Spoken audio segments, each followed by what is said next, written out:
Sir ಮೈಸೂರಲ್ಲಿ drugs ಸಿಗ್ತಾ ಇದೆ ಸರ್. ಒಂದು ತಯಾರಿಕಾ ಘಟಕದ ಮೇಲೆ ಮಹಾರಾಷ್ಟ್ರ ಪೊಲೀಸರು ಬಂದು ರೈಡ್ ಮಾಡುವಂಥ ಪರಿಸ್ಥಿತಿ ಬಂದಿದೆ ಸರ್. ಯಾಕಂದ್ರೆ ಇಲ್ಲಿ ಮೈಸೂರಿನ ಪೊಲೀಸರಿಗೂ ಕೂಡ ಗೊತ್ತಾಗ್ತಾ ಇಲ್ಲ. ಕರ್ನಾಟಕದಲ್ಲಿ ನೋಡಪ್ಪ, ಕರ್ನಾಟಕದಲ್ಲಿ ಗೃಹ ಮಂತ್ರಿಗಳಿದ್ದಾರಾ?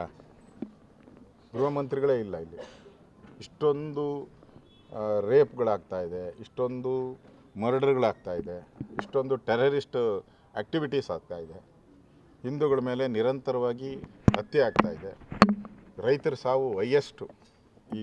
ಈ ವರ್ಷ ಈ ಸರ್ಕಾರ ಬಂದ ಮೇಲೆ ಹೈಯೆಸ್ಟ್ ರೈತರ ಸಾವುಗಳಾಗ್ತಾ ಇದೆ, ಆತ್ಮಹತ್ಯೆ ಆಗ್ತಾ ಇದೆ. ಈ ರಾಜ್ಯದಲ್ಲಿ ಕಾನೂನು ಸುವ್ಯವಸ್ಥೆನೇ ಇಲ್ಲ. ಇನ್ನು ಡ್ರಗ್ಗು ಅದು ಸುದ್ದಿ ಯಾಕೆ ಹೇಳಕ್ಕೆ ಹೋಗ್ತೀನಿ? ಏನೂ ಇಲ್ಲ. ರಾಜ್ಯದಲ್ಲಿ ಕಾನೂನು ಸುವ್ಯವಸ್ಥೆನೇ ಇಲ್ಲ.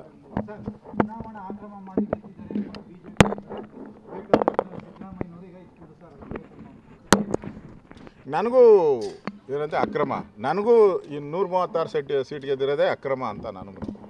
ಅವ್ರಿಗೆ ಯೋಗ್ಯತೆಗೆ ಅಷ್ಟು ಗೆಲ್ಲಂಗೆ ಇಲ್ಲ. ಅದೇನೇನೋ ಕಾರ್ಡು, ಫ್ರೀ ಕಾರ್ಡು, ಅದೇನೇನೋ ಹಂಚಿ ಎಲ್ಲ ಮಾಡವ್ರೆ.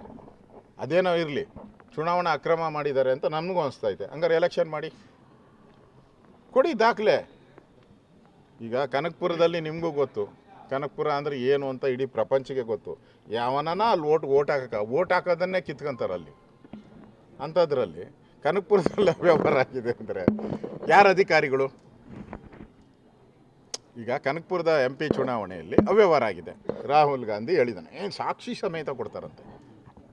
ಬುರುಡೇನೂ ಇಲ್ಲ, ಬುರುಡೇನೂ ಕೊಡೋಕ್ಕಾಗಲ್ಲ ನಿಮ್ಮ ಕೈಲಿ ಸಾಕ್ಷಿ. ಯಾರು ಅಧಿಕಾರಿ? ಯಾರು ಅಲ್ಲಿ ತಹಸೀಲ್ದಾರ್? ಯಾರು AC ಯಾರು? TC ಯಾರು? SP ಯಾರು? ಇದೇ ಸಿದ್ದರಾಮಯ್ಯನವರು ಕಾಸು ತಗೊಂಡು ಹಾಕಿರೋವಂಥವ್ರು, ಇದೇ ಸಿದ್ದರಾಮಯ್ಯನವರು ಪೋಸ್ಟಿಂಗ್ ಮಾಡಿರೋರು. ಅಕ್ರಮ ಆಗಿದ್ದರೆ ನೀವೇ ಅಕ್ರಮ ಮಾಡಿಸಿರ್ತೀರ.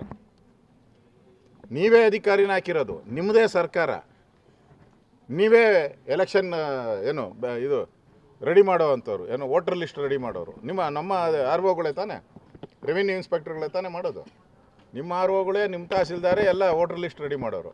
ತಪ್ಪಾಗಿದೆ ಅಂದರೆ ಹಾಗಾದ್ರೆ ನೀವೇ ಕಳ್ಳರು, ನೀವೇ ತಪ್ಪು ಮಾಡಿದ್ದೀರಾ. ನಿಮ್ಮ ಹತ್ರ ದಾಖಲೆ ಇದ್ದರೆ ಹೋಗಿ ಎಲೆಕ್ಷನ್ ಕೋರ್ಟ್ಗೆ ಹೋಗಿ. ಯಾಕೆ ಕೋರ್ಟ್ಗೆ ಹೋಗ್ತಾ ಇಲ್ಲ? ನಿಮಗೆ ಎಲೆಕ್ಷನ್ ಆದಮೇಲೆ 45 ದಿನದೊಳಗೆ ಕೋರ್ಟ್ಗೆ ಅಪೀಲ್ ಹೋಗೋಕ್ಕೆ ನಿಮಗೆ ಅಧಿಕಾರ ಇದೆ. ಯಾಕೆ ಹೋಗಿಲ್ಲ 45 ದಿನ? ಏನು ಮಣ್ಣು ತಿಂತಾಯಿದ್ರ ಕಾಂಗ್ರೆಸ್ ಪಾರ್ಟಿಯವರು? ಏನು ತಿಂತಾಯಿದ್ರು? ಮಣ್ಣು ತಿಂತಾಯಿದ್ರ? ಹೋಗ್ಬೇಕಾಯ್ತು. ಅಪೀಲ್ ಯಾಕೆ ಹೋಗಲಿಲ್ಲ? ಏಕಾಏಕಿ ಹೆಂಗೆ ಬಂದ್ಬಿಡ್ತೀವಿ? ಇವಾಗ ಬಿಹಾರ್ ಚುನಾವಣೆ ನಡೀತಾ ಇದೆ ಅಂತ ಎಲ್ಲ ಶುರು ಹಚ್ಕೊಂಡಿದ್ದಾರೆ. ಬಿಹಾರದ ಸಮೀಕ್ಷೆ ಬಂದಿದೆ, ಪೋಲ್, ಅದರಲ್ಲಿ ಕಾಂಗ್ರೆಸ್ 10 ಸೀಟು ಬರಲ್ಲ. ಸುರ್ಜೇವಾಲಾ ಅಧಿಕಾರಿಗಳ ಜೊತೆ ಸಭೆ ಮಾಡಿದ್ದಾರೆ. ಅಧಿಕಾರಿಗಳೇನು ಮಿನಿಸ್ಟ್ರ್ ಜೊತೆನೂ ಮಾಡಿದ್ದಾರೆ, ಅಧಿಕಾರಿಗಳು ಮಾಡಿದ್ದಾರೆ. ಈಗ ಸುರ್ಜೇವಾಲಾ ಅವರ ಕರ್ನಾಟಕಕ್ಕೆ ಒಂದು ರೀತಿ ಸುರ್ಜೇವಾಲಾನೇ ಮುಖ್ಯಮಂತ್ರಿ. ಯಾಕೆ ಅಂದರೆ ಮುಖ್ಯಮಂತ್ರಿ ಚೇರ್ನ ಸಿದ್ದರಾಮಯ್ಯ ಮತ್ತು DK ಶಿವಕುಮಾರ್ ಅವರು ಕಿತ್ತಾಡ್ತಾ ಇದ್ದಾರೆ. ಅವ್ರ ಚೇರ್ನ ಗಮನದಲ್ಲಿದ್ದಾರೆ ಇವರಿಬ್ಬರೂ, ಆಡಳಿತ ನಡೆಸ್ತಾ ಇಲ್ಲ. ಅದಕ್ಕೆ ಸುರ್ಜೇವಾಲಾ ಬಂದು ಇಲ್ಲಿ ಅಧಿಕಾರಿಗಳ ಮೀಟಿಂಗು ಎಲ್ಲ ಮಾಡಿ ಮುಖ್ಯಮಂತ್ರಿ ಥರ ಆ್ಯಕ್ಟಿಂಗ್ ಮಾಡ್ತಾರೆ. ಆ್ಯಕ್ಟಿಂಗ್ ಮುಖ್ಯಮಂತ್ರಿ. ಸೂಪರ್ ಅಲ್ಲ, ಸುಪೀರಿಯರ್ ಸಿ ಎಮ್ ಆಗಿ ಕೆಲಸ ಮಾಡ್ತಾ ಇದ್ದಾರೆ. ಮತ್ತು ರಾಜ್ಯಕ್ಕೆ ಯಾವ ಅಧೋಗತಿ ಬಂದಿದೆ ಅನ್ನೋದು ಇದರಿಂದ ಸ್ಪಷ್ಟವಾಗಿ ಅರ್ಥ ಆಗ್ತಾ ಇದೆ. ಅಧಿಕಾರಿಗಳನ್ನ ಹೇಳೋರು ಕೇಳೋರು ಯಾರೂ ಇಲ್ಲ. ಇವರಿಬ್ಬರ ಚೇರ್ ಕಿತ್ತಾಳದಲ್ಲಿ ಸುರ್ಜೇವಾಲಾ ಅವರು ಸುಖವಾಗಿ ನೆಮ್ಮದಿಯಾಗಿ ದುಡ್ಡು ಕಲೆಕ್ಟ್ ಮಾಡ್ಕೊಂಡು ಇಲ್ಲಿಂದ ಬಿಹಾರ್ ಎಲೆಕ್ಷನ್ಗೆ ಟ್ರಾನ್ಸ್ಫರ್ ಮಾಡ್ತಾರೆ. ಕೊನೆಯದಾಗಿ ಸರ್, ಸರ್ಕಾರ ಪತನ ಆಗುತ್ತೆ ಅಂತ ಹೇಳಿದ್ರು ಸರ್. ನವೆಂಬರ್ ಕ್ರಾಂತಿ ಸರ್ಕಾರ ಪತನ ಆಗುತ್ತಾ ಅಥವಾ ಮುಖ್ಯಮಂತ್ರಿಗಳು ಚೇಂಜ್ ಆಗ್ತಾರೆ? ನೋಡಿ, ಮುಖ್ಯಮಂತ್ರಿ ನಾನು ಜ್ಯೋತಿಷ್ಯ ಅಂತ ಹೇಳಿದಾಗ ನಮ್ಮನ್ನೆಲ್ಲ DK ಶಿವಕುಮಾರ್ ಏನು ಹೇಳಿದ್ರು, ಅಶೋಕರ ಹತ್ರ ಹೋಗಿ ಜ್ಯೋತಿಷ್ಯ ಕೇಳ್ತೀನಿ ಅಂದರು. ಇನ್ನೂ ಬಂದಿಲ್ಲ ನನ್ನ ಹತ್ರ ಕೇಳೋಕ್ಕೆ, ಇನ್ನೂ ಬಂದಿಲ್ಲ. ಈಗ ನನ್ನ ಜ್ಯೋತಿಷ್ಯ ನಿಜ ಇಲ್ಲ ಅಂದಿದ್ರೆ ಈ ಸುರ್ಜೇವಾಲಾ ಯಾಕೆ ಪದೇ ಇಲ್ಲಿಗೆ ಬರಬೇಕು? MLAಗಳನ್ನೆಲ್ಲ ಕರೆದು ಪಾರ್ಟಿ ಹೇಳ್ದಂಗೆ ಅಂತೇಳಿ ಯಾಕೆ ಮಾಡಬೇಕು? ಇಲ್ಲಿ ಯಾಕೆ ಬಂದು ದುಡ್ಡು ಕಲೆಕ್ಟ್ ಮಾಡಬೇಕು? DK ಶಿವಕುಮಾರು, ಸಿದ್ದರಾಮಯ್ಯನವರು ಪದೇ ಡೆಲ್ಲಿಗೆ ಯಾಕೆ ಪಾದಯಾತ್ರೆ ಮಾಡ್ತಾ ಇದ್ದಾರೆ? ಇದರಿಂದನೇ ಅರ್ಥ ಆಗ್ತಾ ಇದೆ ನಾನು ಹೇಳ್ತಾ ಇರೋದು ಸತ್ಯ ಅಂತ. ಇದರಿಂದನೇ ಅರ್ಥ ಆಗ್ತಾ ಇದೆ. MLAಗಳು ಹೇಳ್ತಾ ಇದ್ದಾರಲ್ಲ, ಕಾಂಗ್ರೆಸ್ MLAಗಳು ಒಪ್ಪಂದ ಆಗಿದ್ರೆ ಕೊಟ್ಬಿಡ್ಲಿರಿ, ಯಾಕೆ ಕಿತ್ತಾಡ್ತೀರಾ ಅಂತ ಕಾಂಗ್ರೆಸ್ MLA ಹೇಳ್ತಾ ಇದ್ದಾರೆ, ಬೇರೆ ವಿರೋಧ ಪಾರ್ಟಿ MLA ಅಲ್ಲ. ಅಂದರೆ ನಾನು ಹೇಳೋದು ಸತ್ಯ ಆಗಿದೆ.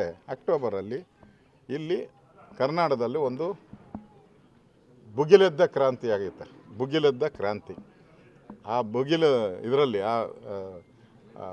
ಆ ಬೆಂಕಿಯಲ್ಲಿ ಯಾರು ಸುಟ್ಟೋತಾರೋ ಯಾರು ಆಚೆ ಬರ್ತಾರೋ ಗೊತ್ತಿಲ್ಲ. ಬಿಟ್ಕೊಡ್ತಾರಾ ಸರ್? ಹಾಂ, ಬಿಟ್ಕೊಡ್ತಾರಾ? ಕೊಡಬೇಕು. ಒಪ್ಪಂದ ಆಗಿದೆಯಲ್ಲ, ಒಪ್ಪಂದ ಆಗಿದೆ, ಬಿಟ್ಕೊಡ್ಬೇಕು. ಬಿಟ್ಕೊಟ್ಟಿಲ್ಲ ಅಂದರೆ ಕಾಂಗ್ರೆಸ್ ಪಾರ್ಟಿ ಬುಗಿಲು ಹೇಳ್ತತೆ. ಸರ್ಕಾರನೇ ಹೋಗ್ಬೋದು, ಯಾಕಂದರೆ ಇಬ್ಬರು ಘಟಾನುಘಟಿಗಳೇ.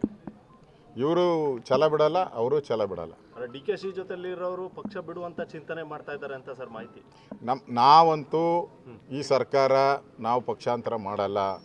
ಅದೇನೋ ಹೇಳ್ತಾರಲ್ಲ BJP ಅವರೆಲ್ಲ 55 ಕೋಟಿ ನಾವು ಮಾಡಲ್ಲ, ನಾವು ನಮ್ಮ ಪಾರ್ಟಿಗೆ ಯಾರನ್ನೂ ಕರ್ಕೊಳಲ್ಲ.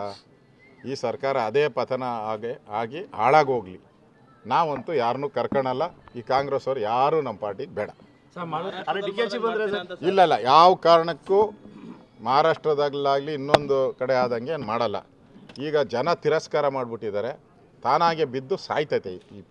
ಇವಾಗಲೇ ಸತ್ತೋಗಿದೆ ಸರ್ಕಾರ. ಇನ್ನು ಅಕ್ಟೋಬರಲ್ಲಿ ಪೂರ್ತಿ ಕೋಮಾಗೋಗಿದೆ. ಈಗ ಕೋಮಾದಲ್ಲಿದೆ ಆಸ್ಪತ್ರೆಯಲ್ಲಿ. ಕೋಮಾದಲ್ಲಿ ಅದಷ್ಟಕ್ಕದೇ ಜೀವ ಹೋಗೋವಾಗ ನಾವ್ಯಾಕೆ ಆಪರೇಷನ್ ಕಮಲ ಮಾಡಬೇಕು? ಆರಾಮಾಗಿ ಅವರೇ ಡಿಕ್ಲೇರ್ ಮಾಡಲಿ ಸತ್ತೋಗೈತೆ ಅಂತ, ಅವಾಗ ಎಂಟ್ರಿ ಆಯ್ತು. ಸರ್, ಮಹಾರಾಷ್ಟ್ರದ IT ಕಂಪ್ನಿಗಳು ಬೆಂಗಳೂರಿಗೆ ವಲಸೆ ಬರ್ತದೆ ಅಂತ DCM ಅಜಿತ್ ಪವಾರ್ ಹೇಳಲ್ಲ ಸರ್? ನೋಡಿ, ಕರ್ನಾಟಕ IT ಹಬ್ಬು, ಯಾರೇ ಬಂದರೂ ನಾವು ಸ್ವಾಗತ ಮಾಡ್ತೇವೆ.